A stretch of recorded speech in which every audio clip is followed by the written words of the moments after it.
Xi Jinping said he was ready to stand guard over a world order based on international law as he met Vladimir Putin in Moscow today.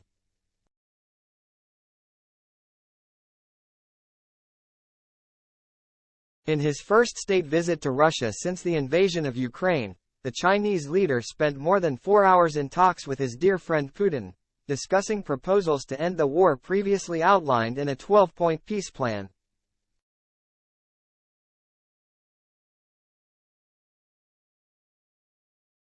"We are always open to negotiations," the Russian leader said, welcoming China's plan to settle his acute crisis in Ukraine.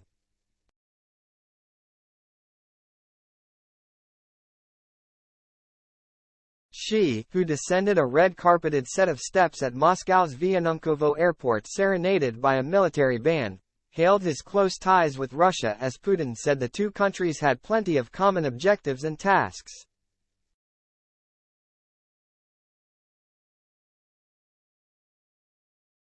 The Chinese premier expects his time there to prove fruitful. Presented as a journey of friendship, cooperation and peace, the summit marks the deepening of ties between China and an increasingly isolated Russia, who have relied on Beijing to soften the impact of Western sanctions by buying Russian energy and commodities.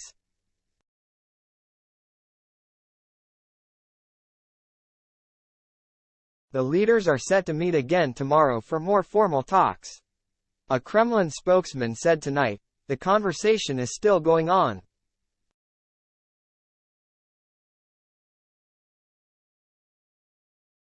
The United States today said that Xi Jinping's visit to Russia, which came just days after Vladimir Putin was charged with war crimes in Ukraine, suggests that China does not believe the Russian despot should be held accountable for the atrocities.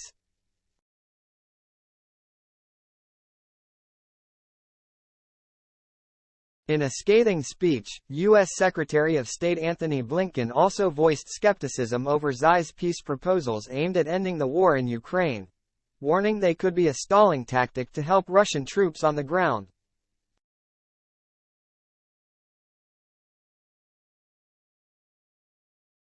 The world should not be fooled by any tactical move by Russia, supported by China or any other country, to freeze the war on its own terms, Blinken said.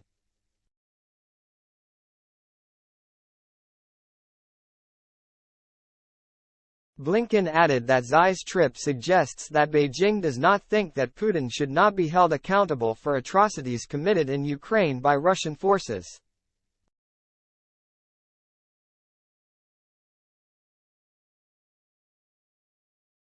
It came after the International Criminal Court on Friday called for Putin's arrest and accused the despot of committing war crimes by abducting Ukrainian children from their homes and deporting them to Russia to be given to Russian families.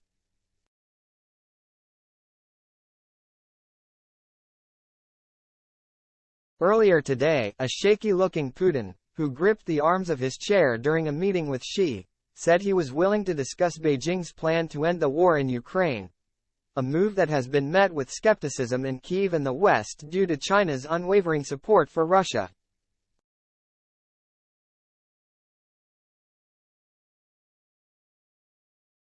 "We are always open to negotiations," Putin, who appeared to be trembling and clutching his seat, told Xi during a meeting in the Kremlin.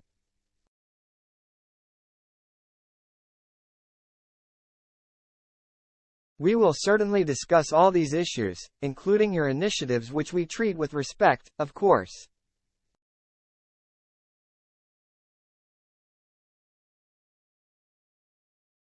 "We are always open to negotiations," Putin told Xi during the visit. "We will certainly discuss all these issues, including your initiatives which we treat with respect, of course."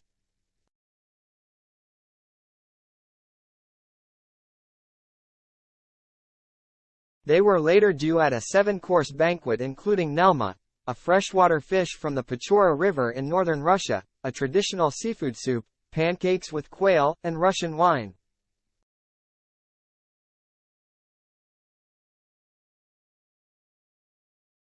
China has not offered any concrete proposals to end the war other than a 12-point peace plan which included calling for an end to Western sanctions, negotiations that would see Ukraine ceding territory, on NATO pullback from its eastern borders and reconstruction efforts that are likely to benefit Chinese contractors.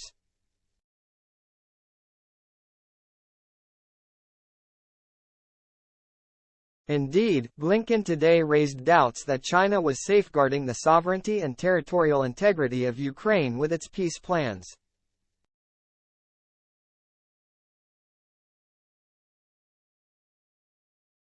Any plan that does not prioritize this critical principle is a stalling tactic at best or is merely seeking to facilitate an unjust outcome.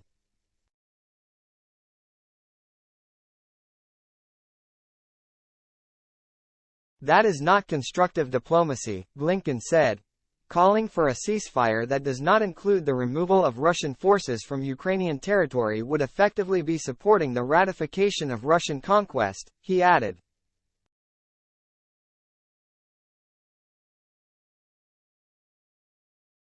Blinken, who earlier on Monday announced $350 million, £287 million, in new U.S. military aid to Ukraine, renewed support for the stance of Ukrainian President Volodymyr Zelensky, who has demanded a Russian withdrawal.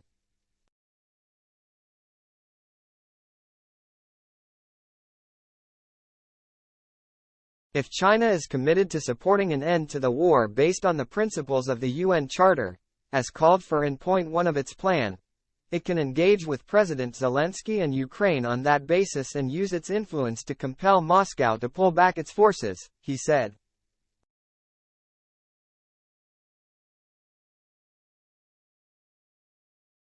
Despite its calls for peace, Beijing has continued to stand shoulder to shoulder with Russia and parroted the Kremlin's talking points about NATO expansionism.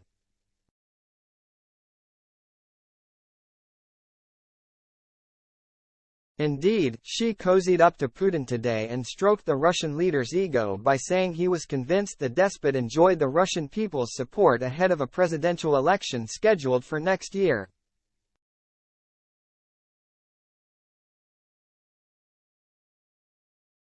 During the Putin and Xi's meeting, the Chinese leader told Putin in Mandarin, "I know Russia will hold a presidential election.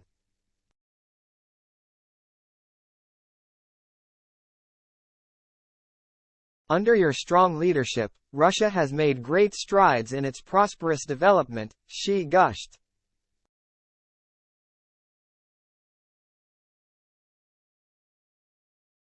"I am confident that the Russian people will continue to give you their firm support."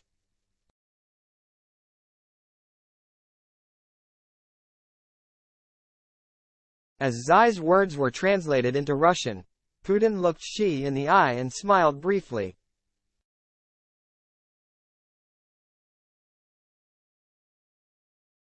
But during the meeting, Putin was seen gripping the arm of his chair in an attempt to hide the fact that his hands were visibly shaking amid rumors the Russian strongman is battling cancer or Parkinson's disease.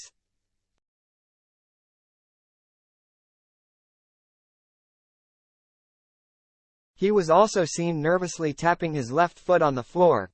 This isn't rare for Putin, whose health has visibly worsened since he decided to invade Ukraine more than a year ago.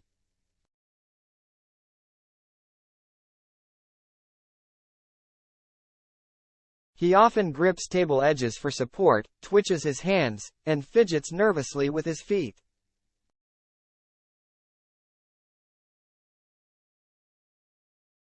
On one visit to a war monument in July, he was seen sweating and stumbling on unsteady legs as he attempted to swat mosquitoes away from his head with one arm while the other hung limply by his side.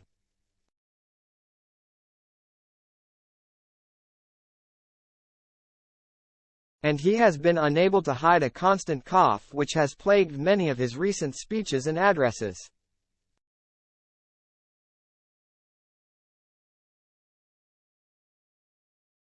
These factors have precipitated claims from a host of sources, including exiled Russians, insider Telegram channels and even Ukrainian intelligence chiefs, that he is battling severe health conditions, including Parkinson's and cancer.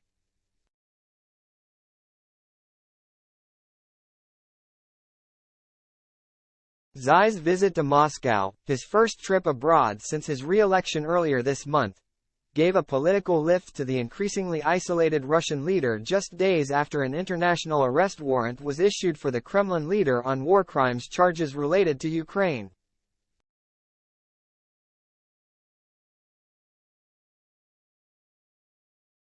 U.S. Secretary of State Antony Blinken on Monday said that Xi's trip suggests that China does not think that Putin should be held accountable for Russia's atrocities in Ukraine.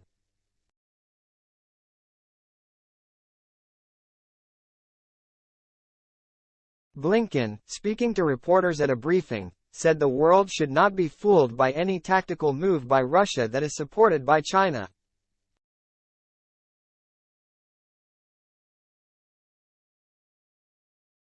While the West has backed Ukraine, Putin has been left with the likes of China, North Korea, Belarus and Iran for support.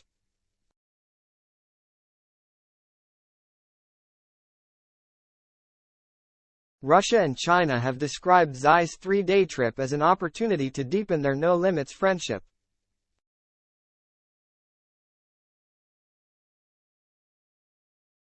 China looks to Russia as a source of oil and gas for its energy-hungry economy, and as a partner in standing up to what both see as U.S.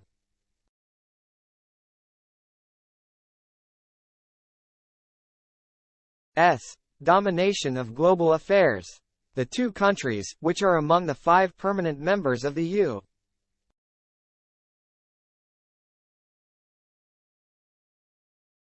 UN Security Council, also have held joint military drills.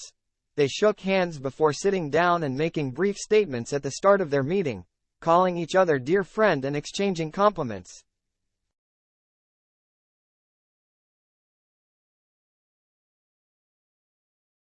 Putin congratulated Xi on his re-election and voiced hope for building even stronger ties.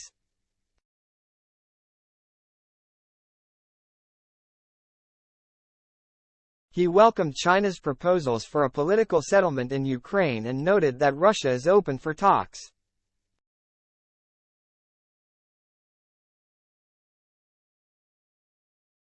We will discuss all those issues, including your initiative that we highly respect, he said.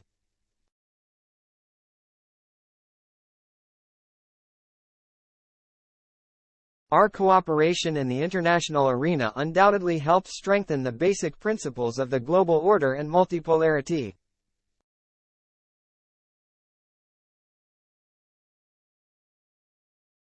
Xi said, "We hope that the strategic partnership between China and Russia will on the one hand uphold international fairness and justice, and on the other hand promote the common prosperity and development of our countries."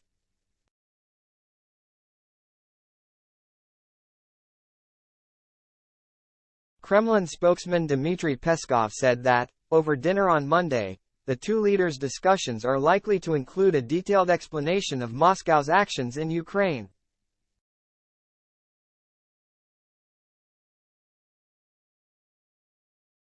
The menu included blini with quail and mushrooms, sterlet fish soup, pomegranate sorbet, nelma, an Arctic fish, with vegetables, venison with cherry sauce, pavlova, and wines from Russia's southern Krasnodar region.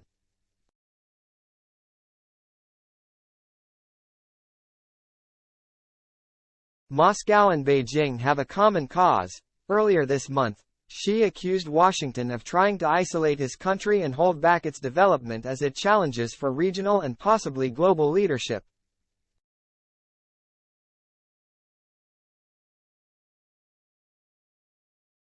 In an increasingly multipolar world, the U.S. and its allies have been unable to build a broad front against Putin.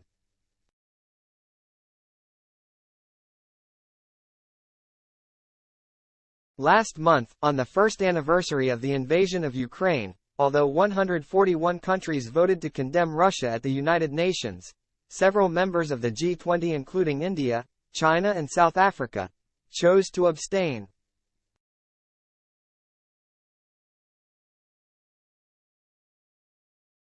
Many African nations haven't openly criticized Russia over its invasion, either.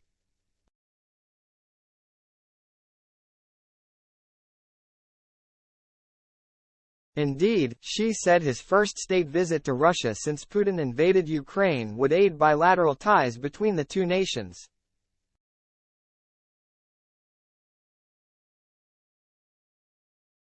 We are partners in comprehensive strategic cooperation. It is this status that determines that there should be close ties between our countries, the Chinese leader said, according to translated remarks carried by Russian state television.